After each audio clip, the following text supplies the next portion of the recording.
Halo pecinta olahraga dimanapun kalian berada. Inilah alasan mengapa Sapawi Rachid bisa bermain kala Malaysia berjumpa dengan Vietnam, sedangkan Elkan Bagot absen di laga Timnas Indonesia menghadapi Vietnam pada laga lanjutan grup B Piala AFF 2020. Sekjen PSSI Yunus Nusi mengatakan ada perbedaan antara kasus yang dialami Sapawi Rachid dan Elkan Bagot.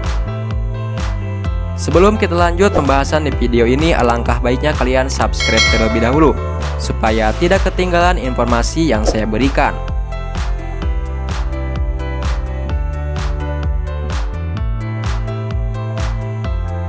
Kejadian yang menimpa Sapawi menurut aturan di sini yaitu Singapura, ia tidak masalah bisa bermain melawan Vietnam karena dia menjalani PCR dan hasilnya negatif. Bila itu menimpa tim kita, teman sekamar bisa tetap beraktivitas maupun bermain asal hasil PCR-nya negatif, kata Yunus Nusi mengutip dari laman resmi PSSI Rabu 15 Desember 2021. Berbeda dengan Elkan, ia diharuskan mengikuti karantina dikarenakan ia berasal dari luar negeri dan ada penumpang dalam pesawat tersebut terkena COVID-19 varian baru yaitu Omicron. Tidak hanya Elkan yang harus menjalani karantina, namun seluruh penumpang pesawat tersebut. Undang-undang pemerintah Singapura telah mengatur hal ini. Bila melanggar tentu saja akan ada tindakan pidana. Pernyataan dari Yunus Nusi menjawab pertanyaan netizen Indonesia yang berkumandang sejak semalam hingga sore. Sebelumnya netizen bertanya kenapa Sapawi Rachid bisa turun di laga Malaysia menghadapi Vietnam. Padahal 3 hari sebelumnya rekan setimnya sekaligus teman satu kamarnya, Aksya Rachid, dinyatakan positif COVID-19. Sekedar informasi, rekan satu kamar Sapawi Rachid yaitu Aksya Rachid dinyatakan positif COVID-19 setelah Malaysia menang 4-0 atas Laos pada Kamis lalu. Uniknya ketika Malaysia tumbang 0-3 dari Vietnam pada Minggu 12 Desember, Sapawi Rachid bisa tampil di laga tersebut. Bagaimana dengan Elkan Bagot?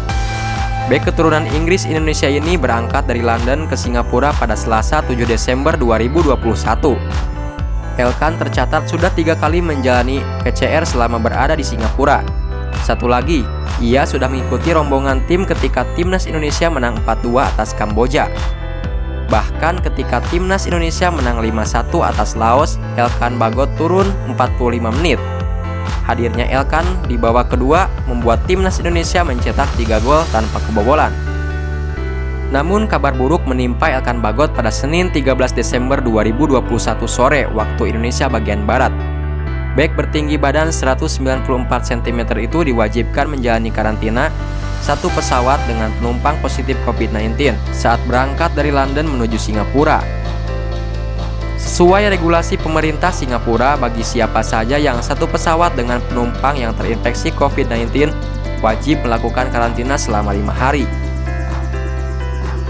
PSSI sudah meminta bantuan KBRI Singapura untuk melakukan negosiasi kepada pemerintah Singapura supaya Elkan Bagot dapat dimainkan kontra Vietnam. Namun semua itu gagal terlaksana. PSSI dibantu KBRI di Singapura telah melakukan negosiasi dengan pemerintah setempat, dalam hal ini Kementerian Kesehatan Singapura. Kami harus mengikuti aturan yang telah ditetapkan pemerintah Singapura bahwa Elkan Bagot harus mengikuti karantina hingga 18 Desember 2021, tutup Yunus Nusi. Itu merupakan info terkait Timnas Indonesia di Piala AFF 2020. Jangan lupa like, komen, dan subscribe channel YouTube ini. Terima kasih.